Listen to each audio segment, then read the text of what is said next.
Hey there, everybody. Welcome to another episode of Classic Gaming Brothers. I'm Seth. And I'm Zach. And we are the Classic Gaming Brothers. We are the Classic Gaming Brothers. That's a great song. I'm gonna try singing now. That's just gonna be my thing. No, it's not gonna be your thing. It's gonna be my thing. Our thing is video games. No, it's gonna be singing and video games. Anyway, Zach, what video games have you recently been playing? Well, Seth, the video game I've recently been playing is a game called, I believe it's pronounced like Qomp. It's spelled Qomp. It was released on February 4th of 2021. It's developed by Stuffed Wombat, Britt Brady, Mirko, and Clovelt, and published by Stuffed Wombat. And it's a pretty cool game. In the game, you play as the ball from a game of what appears to be Pong. And at one point, when you pass by one of the paddles that are trying to smack you back and forth, you kind of enter into a whole new world. That is beyond the paddles.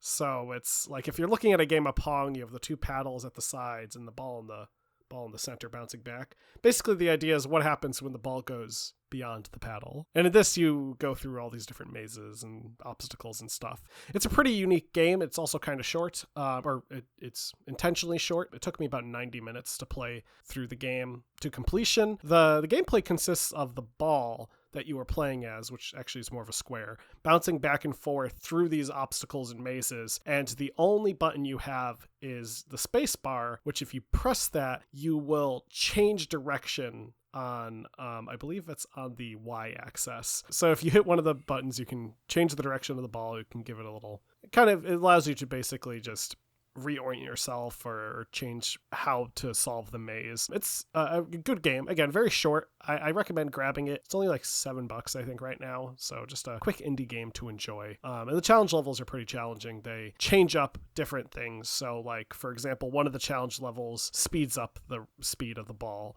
Another one makes the entire maze pitch dark so you can't see anything except for the ball. They do different things to kind of give you a new experience when you're doing the challenge stages. Fun. Yeah. Is it like Pong graphics? Yeah, it's all black and white, 2D. It'd be cool if it would be like you'd be like going back and forth, and then you get passed through, and then it like turns into like a first person shooter or something. The Pong ball is back, and this time he's mad. Or like the trippy like subliminal kind of just a trippy game. So Seth, what have you been playing recently? Well, recently I've been playing a classic video game. Ooh. That was re-released recently.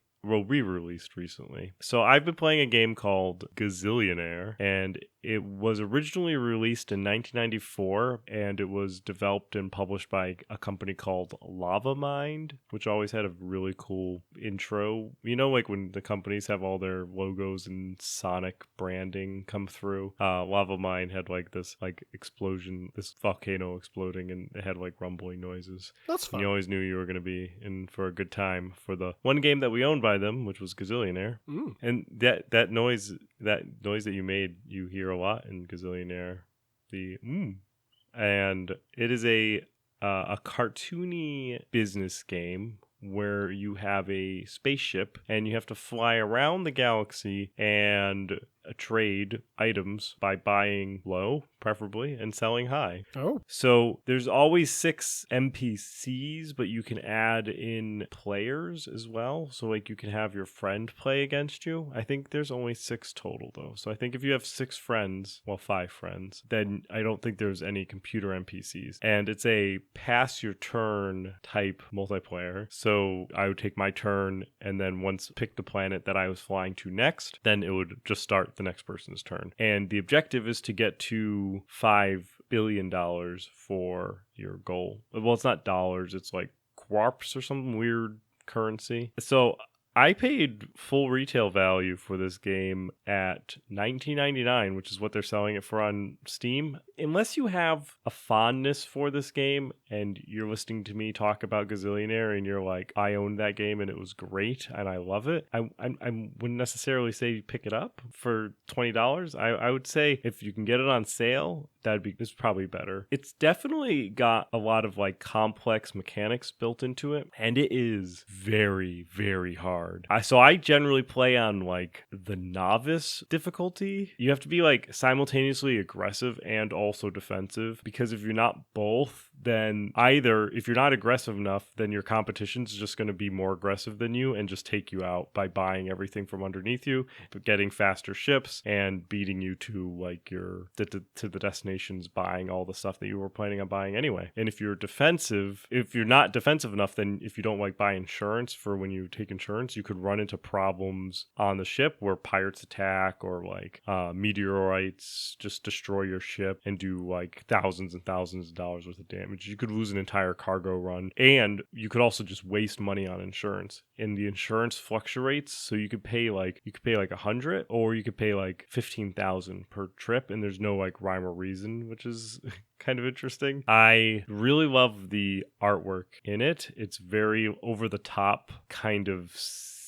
It's so hard to describe. It's its own thing, but like some like pictures from it, there's like one of the bankers is, all the bankers are represented by this one dude's face, and it's a gigantic head and like tendrils of like weird vein tendrils coming out from the bottom, and he just like bobs up and down because he's a floating head, and everybody just like looks very alien, and all the planets are like very colorful. Everything's very colorful in the game. The planets, the people, it's all just very colorful and just weird shaped objects. And that and the sound effects like were the reasons why I 100% paid $20 for this game. They have 2 other games as well. The 2 other games are Zappalism and Profitania. Zappalism and Profitania. Yes. Those are 2 names. Yeah. I imagine both are very businessy. I've actually never played them. They are also going for $20 a piece. So I may try the demo of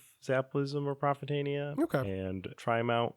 We may do an episode one day on Gazillionaire. Yeah. Because I don't know if Zachary remembers it, but Not really. I see some of the photos from it, and it looks somewhat familiar. So I might have seen you playing it and then thought it was math and went away. It was kind of like math.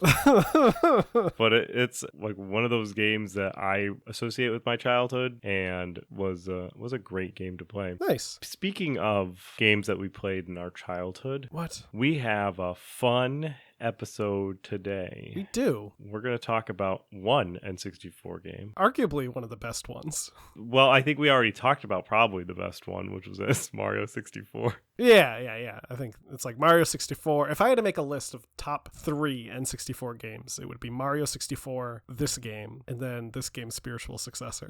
Which, I mean, I don't know why I'm like spoiler tagging it, because it's in the title. We're talking about GoldenEye 007, the hit game by Rare Software that came out for the N64, based on the James Bond film. If you are interested in our opinions on Mario 64, the other very successful game, you can find our opinions in that in episode 50. Yeah, that's right. So not too long ago, we talked about Mario, and now we're talking about Pierce Brosnan. That's right. You know, when I think of the most important people of the 1990s, it's a list. It goes Mario and then Pierce Brosnan. You know, Pierce Brosnan should play Mario. No, I don't think he should. I Maybe now he could. He could. He's aged, yeah. Right? He could be old Mario. Could be old Mario. Just classy old Mario, because everything Pierce Brosnan does is very classy. So, Zach, what are some of your memories of playing good old 007? I have a lot of memories for sure. I remember... Great. Yeah. I remember... I don't. You don't have any memories? No, as you get older, you lose them. That's true. I have a lot of memories in general, but I also have a lot of memories about GoldenEye. I specifically remember, I think when we first rented GoldenEye from a store called Family Video, I remember we played it over a weekend with our dad, and then eventually I think we just bought. I think when the Family Video went out of business, we just bought that copy. Or never. We never returned. We might have not have returned it. That might be why they're out of business. No, I feel like we might have bought it from Funko-Land, which then opened. Oh, we might have bought it from Funko-Land. So there was Family Video, and then there was Hollywood Videos, and I think Hollywood Video was something like another video store before it, maybe. But I always felt like there was like this little family video, and then like down the street there was another video store, and then if you kept driving, you'd get to a Blockbuster. Like, yeah, there was also a Blockbuster in town too. It's just I think Blockbuster was like just a few more steps down. yeah. There was like in the town that we grew up in, it was a downtown section it was pretty populated with fast food restaurants and video rental stores. But anyway, so I remember playing GoldenEye with Seth and our dad. I remember Seth always would play as Oddjob, because for those who don't know, in the game GoldenEye, you can play as Oddjob, who is not a character from GoldenEye, by the way. Like, he's not from the movie. But when you play as Oddjob, he is shorter than other players because he is a short-statured individual. And in the game, you could turn off auto-aim, and then you can just duck, and you'll be even shorter if you play as Oddjob, and you'll just run around the map as this really hard to hit tiny person. Meanwhile, our dad would play as Valentine, who was Robbie Coltrane's character from the movie, who was like the opposite of Oddjob in a couple of ways. One, he's on the taller side, but also he's on the bigger side. He's a very easy target to hit. I think Jaws is the biggest target, though. Jaws is the tallest, who's also not from GoldenEye. He's just in the game. And then I was always partial to Artemov, who is the Russian commandant. And I think I just really liked him because of his really cool hat. He had kind of like the Russian militaristic style crush cap that are like you see in movies and stuff. And if you watch the movie GoldenEye, you'll see Artemov has that massive hat. Ormov is in the movie, and Valentine's in the movie. Well, speaking of the movie, I never watched the movie until I was older, but I played the game first. So when I watched the movie for the first time, I was like, I remember this part of the game. I remember this part of the game. I remember this part of the game. So props on the game developers for making an accurate depiction of the movie. Though one other thing that I think is a kind of a memory of mine, and I know it's kind of this ongoing joke, but I don't know where else we're going to put this little anecdote about GoldenEye, but if you look at the box cover for GoldenEye, James Bond's face looks messed up. His hand looks like it's part of his mouth. I want people, when they're watching this, I want you to Google GoldenEye N64 box art and look at James Bond's face and just look at how his hand is like lined up perfectly with his mouth, and it makes his mouth look like it's stretched out really like an oval. Doesn't it? Yeah, now you can. I just found it. Yeah, online. It's really funny. It's like it's. I actually remember kind of noticing that when I was little, but then I saw someone post about it online. I was like, "Oh, you got to be kidding me! That's so silly. I can't see it anywhere else." It's because his hand is. It's his gun. His gun hand is holding it up to be the exact parallel of his mouth lip. I never realized that, but now I can't unsee it. It's in. You're welcome. It's actually, I found some website that's 15 embarrassing video game box art mistakes you can't unsee, and the first one is GoldenEye. Good. So anyway, those are my convoluted memories about GoldenEye. So I have some additional memories. So my first experience playing GoldenEye was actually at my friend's house. My friends had an N64 well before we did, and they had GoldenEye on it, and they also had like Mario Party and various other multiplayer N64 games. So we would have sleepovers, and we actually had in middle school a decent amount of sleepovers at this one particular person's house, and we would have like 8 people sleep over or something like that. It was a decent number of kids. I remember somebody would have to bring their N64 because we didn't have enough because N64 was only 4 players. We didn't have like a 6-person attachment because I know you can get those as well, but we didn't have that. We just brought another N64, and then there was another TV that somehow emerged somewhere along the lines, and the group would get split, and we'd either be playing Super Smash Brothers or we'd be playing GoldenEye, and it would be kind of like pick your poison when you're like sitting down, because there would always be like one kid who'd really want to play Super Smash Brothers and another kid that would really want to be playing GoldenEye. Then the other non-alpha kids, I guess, would have to decide what game they were playing with these other 2 leaders. That, Star Fox, Cruise in the USA, and all those. So I remember also late when some of the kids would start going to sleep, I would try and play like the single player of the GoldenEye game, like just to experience it, because we didn't have an N64. I didn't know when we were going to get one. So, and that GoldenEye, as much as I enjoyed the multiplayer of GoldenEye, I think I enjoyed the single player of GoldenEye as a kid a lot more. I felt like it was like a really cool story. I think the story of GoldenEye single player, coupled with like playing games like Burger Joint on the ZZT, kind of help establish in my head of being a child that I really liked these story driven games. Yeah. Or games that had like missions and reason behind the mission versus just the gameplay, versus games that revolve solely around the enjoyment coming from the game. I really was heading towards enjoying games that revolved around the story itself. I remember really enjoying that. I do remember that. So as Zach said earlier, I liked playing as Oddjob mostly because it was kind of exploity. And I felt that I could get away with more things, especially when playing with my father. I remember with my friends, it was always a rush to see who could get Oddjob, or we'd put rules down that no one could play as Oddjob. And as soon as the character select, I remember it was like this, essentially this like panel of characters that you slide through. Yeah. And everyone would just be like speeding to Oddjob, and you'd have to like get the button pushed right on Oddjob first. And whoever got them first got to play as Oddjob. And that kind of blended in when we started playing it with my family, except my brother and my father were less forceful when it came to rule enforcement. Yeah. And I also really enjoyed playing with the License to Kill setting, which is where it's one hit and you're dead. Yes. Yeah. And also either slappers only, where there's no weapons and you just go around and karate chopping people, or using proxy and remote mines. I liked the proxy and the remote mine setting, especially with License to Kill, because it turned into an entirely different game. Oh yeah. Yeah. I really enjoyed like setting traps especially for like my dad and brother, and like having traps set up, and so then they would like trip them off and it would explode. I think it was a game that it was at like the 24-hour mark we were playing. It was like 23 and a half hours. Yeah, I think it was in the last hour or so. When we did our extra live stream, we played GoldenEye for the last hour of our 24-hour live stream, and I was belligerent about playing with like either remote mines or proxy mines, with it being License to Kill only, and we had a lot of fun. I had a lot of fun doing that. And that was a good time. It was a good time.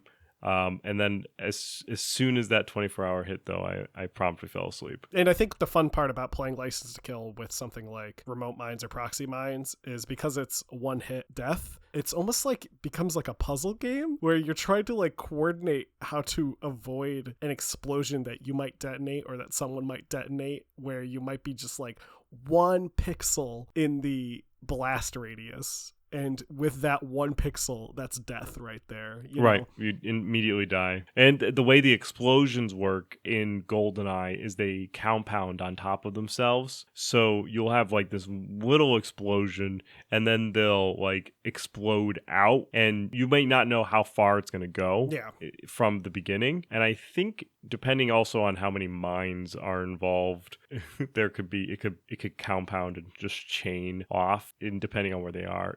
It definitely becomes more of a thinking game versus just trying to like shoot the person quickly. Yeah. So that's my memories on good old GoldenEye. Nice. Well, to get into the history of GoldenEye, GoldenEye was developed by Rare Software. Rare was a British studio that previously worked on games such as Killer Instinct and Donkey Kong Country.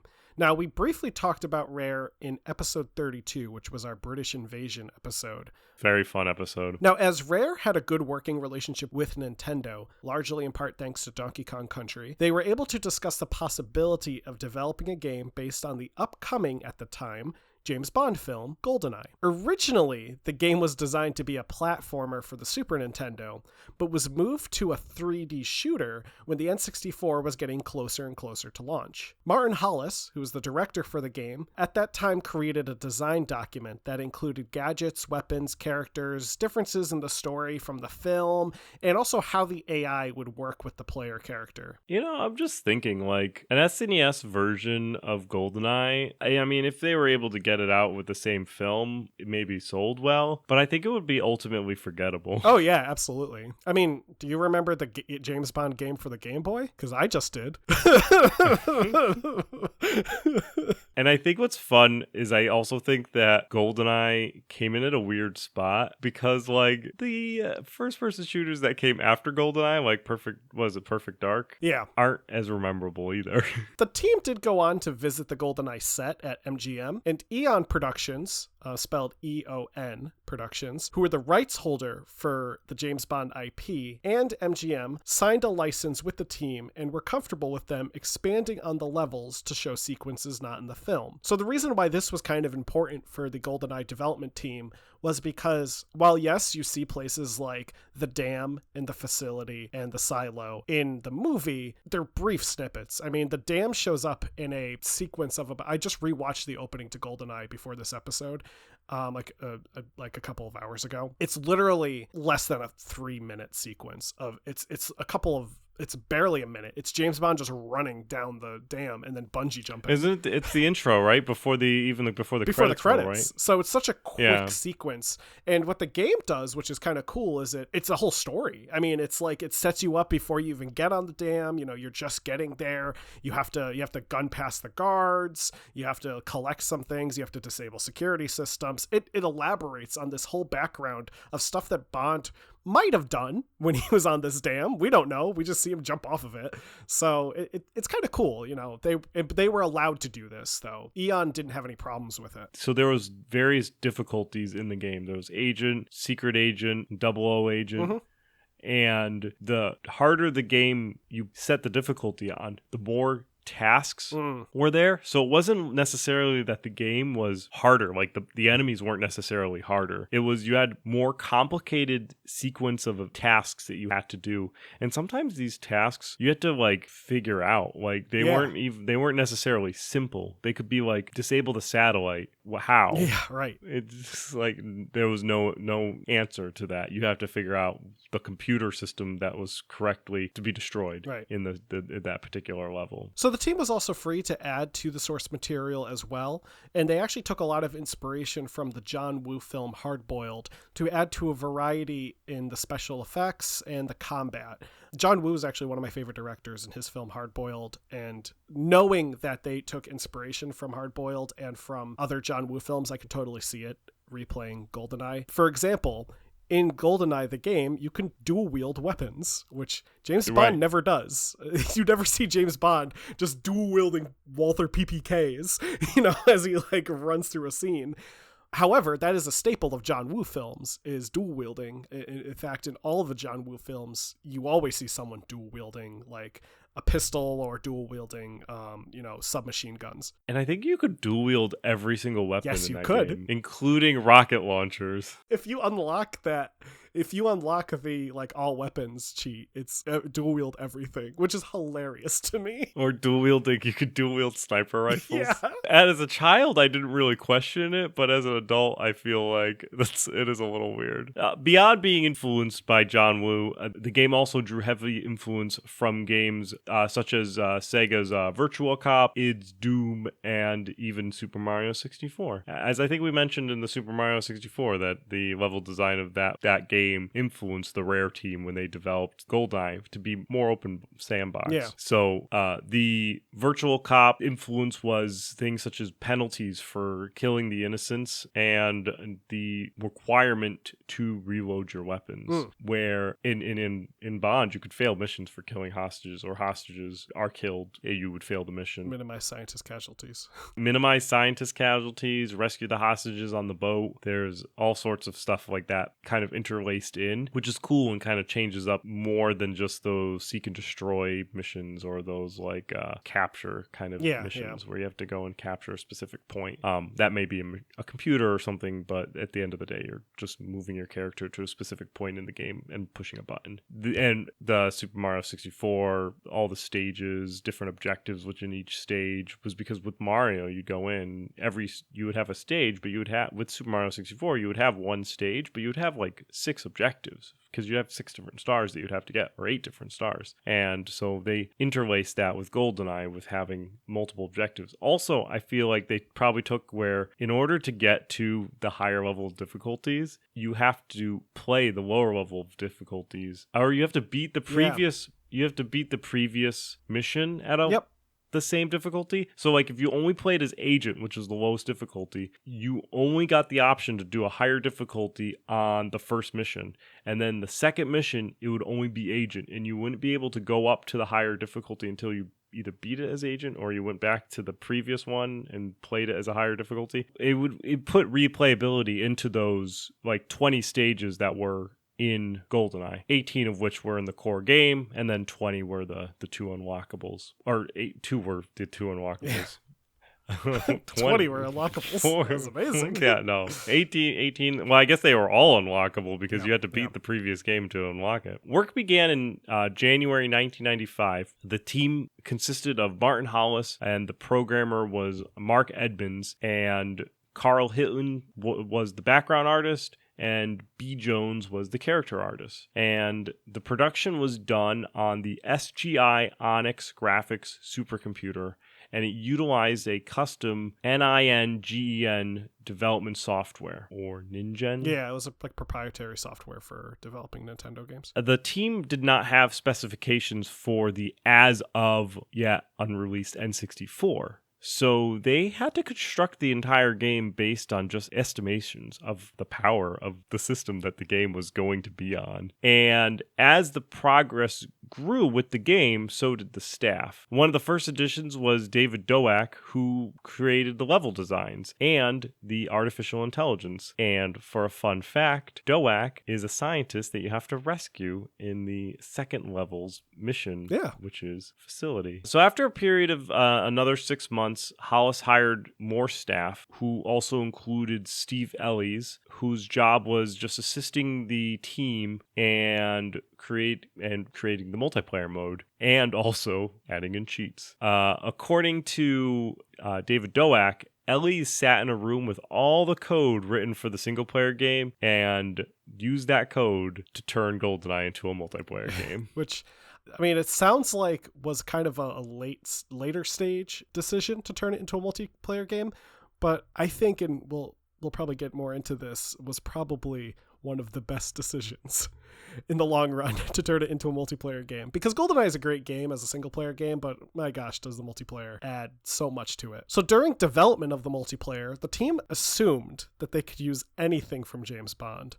So they added in characters from other films. This meant that characters such as Oddjob, Jaws, Mayday, and Baron Samedi were all available as characters. One plan was to add previous James Bond actors as well, such as Sean Connery, Roger Moore, Timothy Dalton, and of course you'd have Pierce Brosnan. Now, they actually, from my understanding, they got to the point of modeling like a Sean Connery model. They had like the white tuxedo that Connery is kind of famous for wearing, and they had the design done.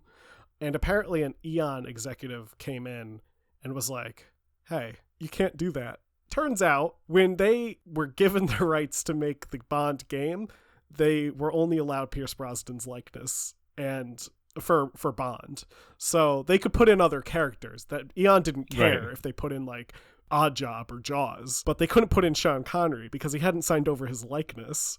So they could have put in Goldfinger, though. They could have. They could have, yeah. But they didn't. Goldfinger. So they had to scrap this. Basically, they found out they didn't have permission, so this plan was completely ditched. I don't think it even made it into, like, I don't think there are any, like, beta builds or stuff. If you scrape the game, I don't think you can even find the files. I think they were completely removed. And NPCs that weren't based on pre-existing characters were modeled on developers. So just even like generic scientists and stuff like that, you'll notice some of them reuse the same textured face, and it's usually some guy who worked in staff. Like David Doak. Now, when the final N64 hardware was available, the developers found out something interesting, and that was the system was much faster than the SGI Onyx machine. And this was great news for them. It allowed them to find ways to increase the game's performance, though in the end they did actually have to cut down the texture resolution. So they had originally planned for the textures to be higher resolution at the cost of the game's performance. But when they actually were able to get their hands on actual N64 hardware, they were able to speed up the performance while doing some slight cuts to the overall resolution, which I think was beneficial to the game, especially in multiplayer where you kind of need the game to run fast. Nintendo reviewed the game and were a little concerned about the violence. Nintendo wasn't really used to selling a first-person shooter, especially one like this. So to appease to Nintendo's concerns, Rare actually added in an end credit sequence that introduced all of the NPCs to make the game feel like it's a movie.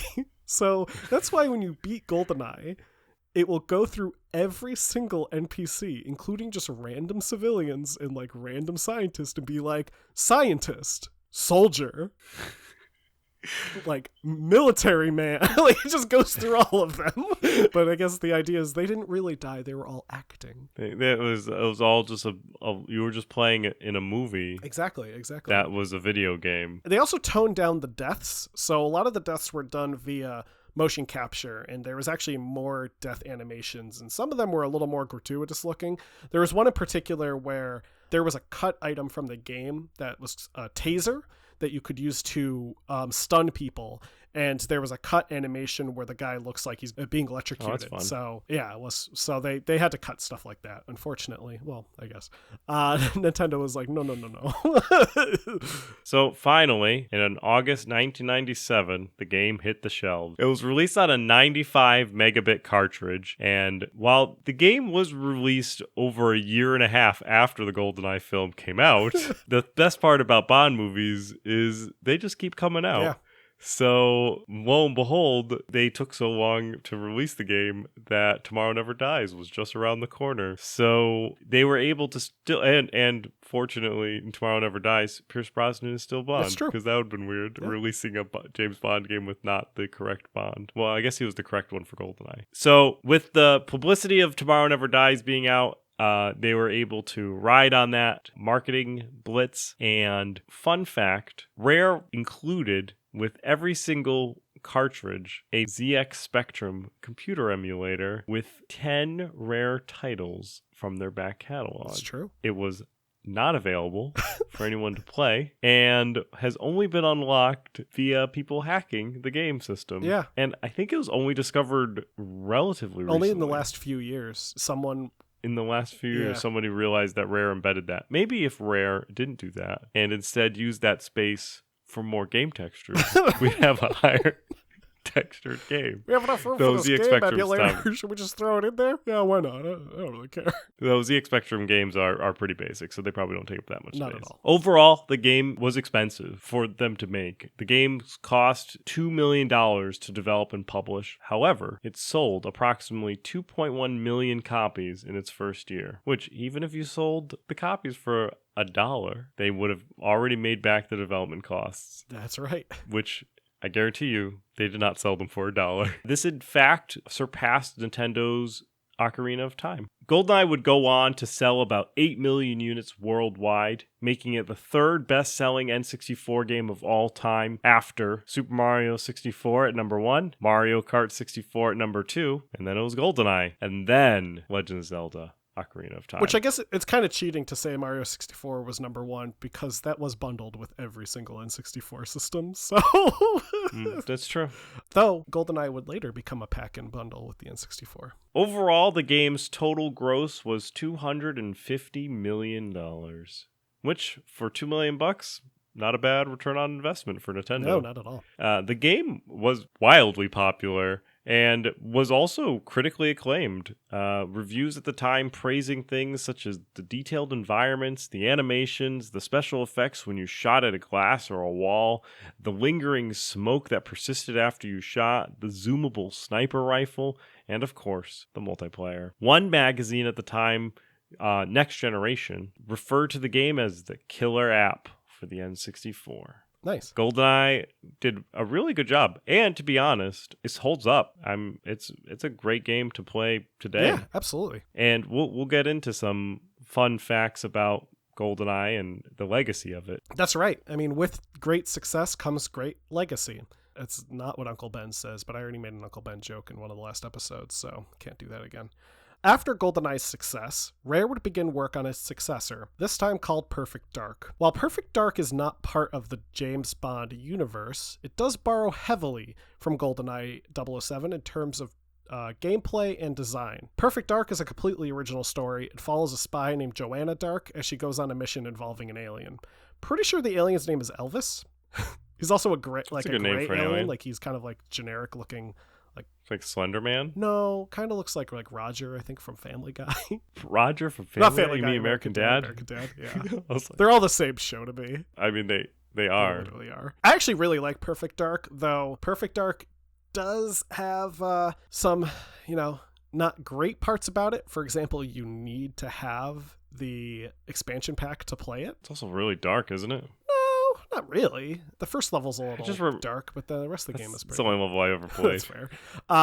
It does have co-op, though. Like, you can do the entire game in co-op, which is pretty cool. So while Perfect Dark was in development, Martin Hollis left Rare to go work on development for the GameCube. Other members of Rare left as well, including most of the GoldenEye 007 team, who went on to create a company called Free Radical Design. Now, Free Radical would later create the incredibly popular Time Splitters franchise, which also took a lot of influence from GoldenEye 007. You can actually see that if you play Time Splitters, you'll see a lot of influence come from GoldenEye. I mean, simple things like reload animations and stuff like that. So in late 1998, Electronic Arts signed an agreement with MGM to produce future James Bond games. Their later titles would never really get the same success that GoldenEye 007 did, but often contained references to the popular title. In 2006, Activision got the James Bond license for video games. And in 2010, a reimagining of the GoldenEye game was released for the Wii. This version features Daniel Craig as Bond and plays more like a contemporary first-person shooter. It's kind of bad. They actually re-released it as well for the PS3 and Xbox 360 called GoldenEye Reloaded, and people call it James Bond Call of Duty because it plays almost identically to a Call of Duty game. It's just like cover fire, iron sights, that sort of stuff. Needless to say, Activision no longer has the license for James Bond games. They lost the license in 2014, though I think a new James Bond game is out soon, or due to be out soon, by the developers of Hitman. Oh, yes, Eidos. Yeah, Eidos. Now, separate from this reimagining, there were plans to bring the original GoldenEye 007 game to Xbox Live Arcade. At some point in 2008,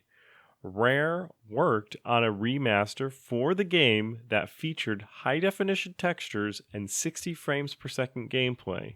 This remaster was ultimately canceled, though they did remaster Perfect Dark for Xbox Live Arcade, which was very similar in style in regards to the remaster. However, 2021, a full playthrough of the canceled GoldenEye 007 remaster was streamed to YouTube and then dumped as a ROM image by an unknown source. Through emulation, you can play this canceled game. It's really fun. It is amazing. Yeah. I think my favorite thing that you can do is toggle between the original graphics and the HD graphics on the fly using like one of the buttons. Yes, that is the right trigger. It is amazing. You could go to the original graphics. You can see the HD graphics. I do like I don't know. I just do it like every I just every do it couple randomly. seconds. I'm just like walking around. I'm like, how did this look back then? Oh yeah.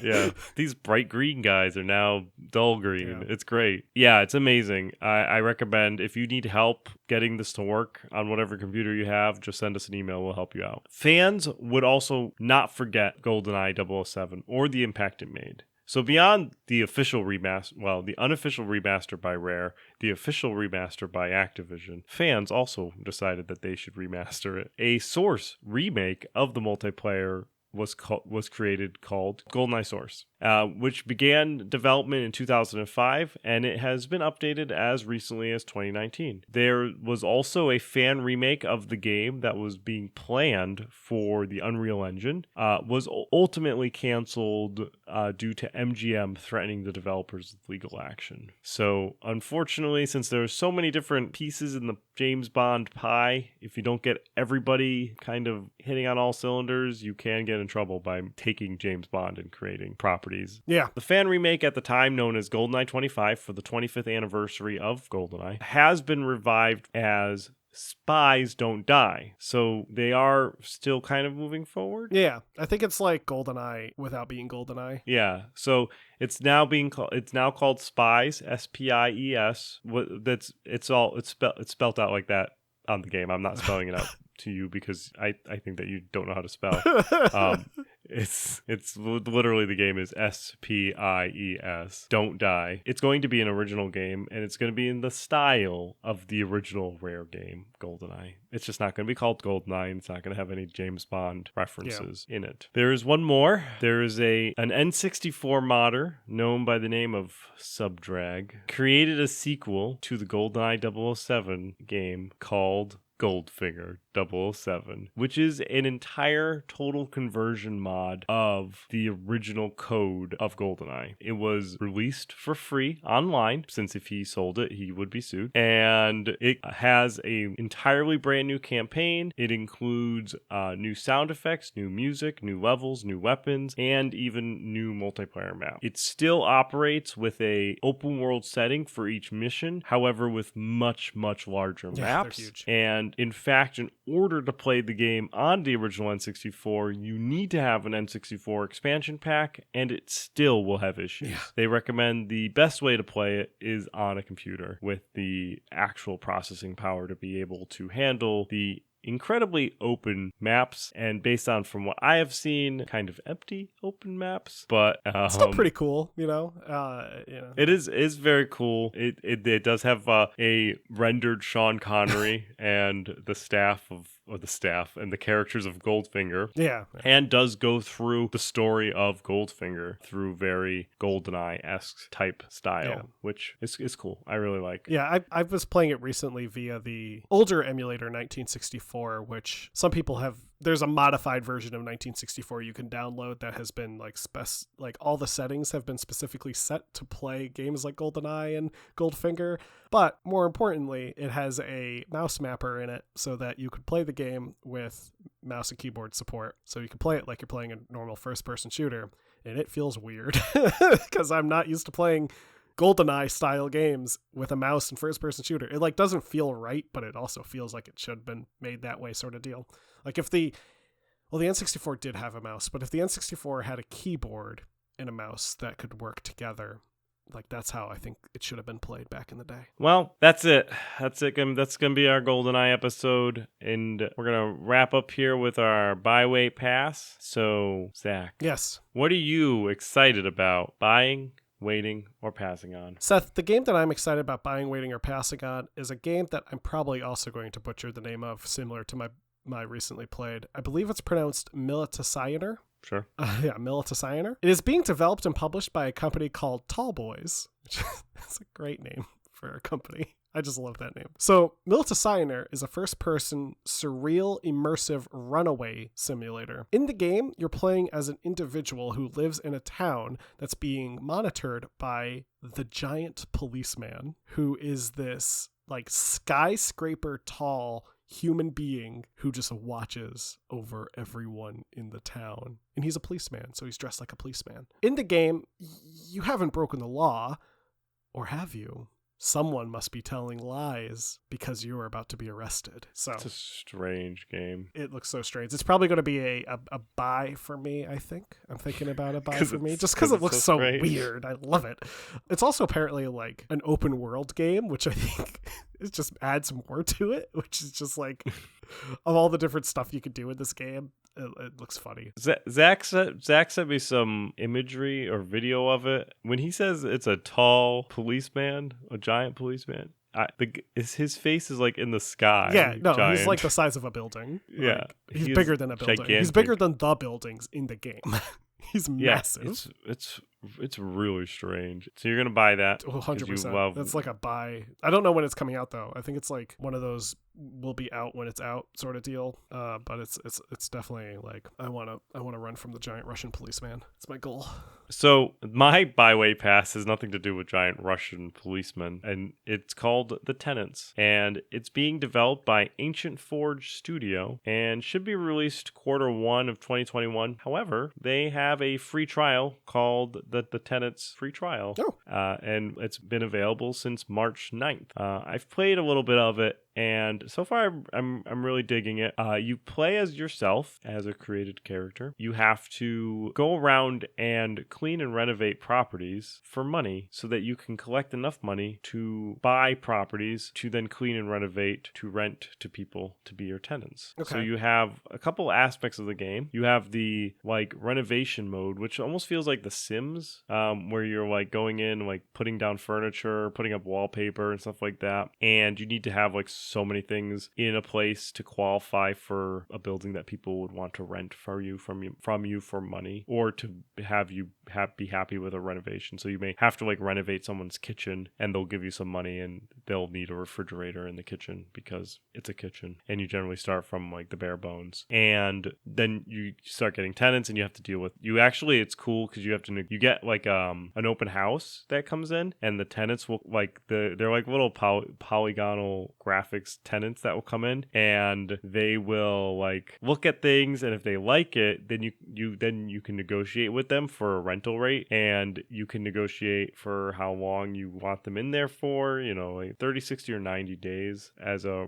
rental rate, and then how much money you are going to collect from them. And it tells you how much cost it is for you as well, so you can make sure that you have a good buffer. And I think just like a fun aspect of it is that the story is that your like uncle's helping you along with this, and he's kind of the tutorial person, like, so you're talking to your uncle as you're going through the game, and the uncle does everything for you. So you like ask you need to clean up a place before you can like renovate it, and your uncle goes in and like sweeps up all the debris and like cleans up the water and stuff like that. And then if there's like cockroaches or something at your tenant's apartment, then the tenant calls you and you send your uncle with like a can of Raid. Like you as the player don't actually do anything but design things, and your uncle does all the like heavy lifting. You have to control the uncle and tell him how to do it in the gameplay mechanic. Time also continues to tick along. It just slows depending on what you're doing. So you can actually, if you have too much going on, kind of get overwhelmed, and then you can't complete jobs because jobs need to be completed in a certain amount of time, and your tenant's going to be like, hey, I got like these things that need to be taken care of. So you're trying to do that and doing that. And so yeah, it's been pretty enjoyable. I'm definitely going to put it down for right now. I think I'm going to put it down as a buy. It looks like a fun little management type game, and very much I really like the kind of decorating the apartments because it feels kind of like The Sims without playing The Sims, which is a fun type of thing. And I kind of like the interactions with the tenants, and it just seems like a cool game. So I'll probably play the demo a little bit more, and then when it comes out, inevitably I'll pick it up. But yeah, so that's it. That's going to be our GoldenEye episode. For England, James? For England, Alec. So let's say you want to listen to our podcast, and that's it. Let's say you want to listen to our podcast, reach out to us, or support our podcast. Well, there's plenty of ways you can do that. First off, if you want to listen to us, you're already doing so that's great. I'm glad you're listening to us. I'm glad you made it this far. You're one step away from the Shire than you've been. I don't know the saying. It's from Lord of the Rings. Anyway, congratulations on making it this far. However, if you want to let people know how to listen to us, they could do so by listening to us on any of the different podcast applications out there. I mean, we're available on Spotify, we're available on Stitcher, we're available on iHeartRadio. It's just everything. We're on everything. It's crazy. So let your friends know to listen to the Classic Gaming Brothers because you love us and you want to listen to us. I don't know what I'm saying. Let your friends know that you want them to listen to Classic Gaming Brothers, and they can do so on any of the available podcasting applications, and we'd love to have them. And we love having you here. So let's say you want to reach out to the Classic Gaming Brothers. Let's say you have a question for us. You want us to talk about a certain topic. You have critique you want to make about the episode. You want to tell us who your favorite character was in GoldenEye, like the character that you always mained when you played the game. Well, you can do so by reaching out to us via our email or through our website. So on our website, classicgamingbrothers.com, we have a contact form. You can fill out that contact form. It'll send an email over to us, or you can just pop open your email client that you use and send an email to classicgamingbrothers@classicgamingbrothers.com or classicgamingbrothers@gmail.com or Seth@classicgamingbrothers.com or Zach@classicgamingbrothers.com. They actually all go to the same inbox, So feel free to send out an email to us. We'll be glad to receive your email. We'll be glad to hear what you have to say. If you send us an email, you'll be entered into a chance to win a free video game from our library of video games that we have. You also get a chance to be entered into a drawing for our announcer from our Christmas episode's voice on your home answering system, if you're interested in that sort of thing. So, feel free to reach out to us. We're always happy to communicate with new people and talk to them. Now, let's say you want to support us. Well, you're already supporting us. And in fact, the best way to support us is by continuing listening to us or telling your friends about us. We like to say tell 3 friends. So be sure to do that. Tell 3 friends out there that you love the Classic Gaming Brothers, you think we're a great podcast, and you want them to listen to us. And right there, that's supporting us. Just doing that. Letting people know you like us. Following us on all of our social media. We have a Facebook. We have a Twitter. We have an Instagram. Our Facebook and Instagram, I'm going to switch it up there. Our Facebook and Instagram are Classic Gaming Brothers. Our Twitter is CG Brothers Pod. So follow us on those. You can also follow us on Twitch, twitch.tv/Classic Gaming Brothers. Happy to have you. Happy to see you. We're going to try to stream every other Wednesday or so since last time we streamed, which was on the 3rd. As of the releasing of this episode. So last time we streamed was on the 3rd of March. We're going to try to stream every other Wednesday from there as best as we can. We're going to try to keep somewhat of a schedule, I think, going forward. Maybe not. We'll see what happens. Who knows? Things might come up. You never know. So, and also we have a store. You can buy our merchandise if you want to. We have a shirt. We have a mug. It's got our face on it. So I think that's it. I think I covered everything. Unless Seth has something he wants to add. Don't play games like my brother. Don't play games like my brother. I've been Seth. And I've been Zach. And we've been the Classic Gaming Brothers. That's right. Right. Do do do do do do do do do do do do. I just GoldenEye is just such an amazing game. Do do do do do do do do do. Bum. Do do do. That's the elevator music when you're in the game.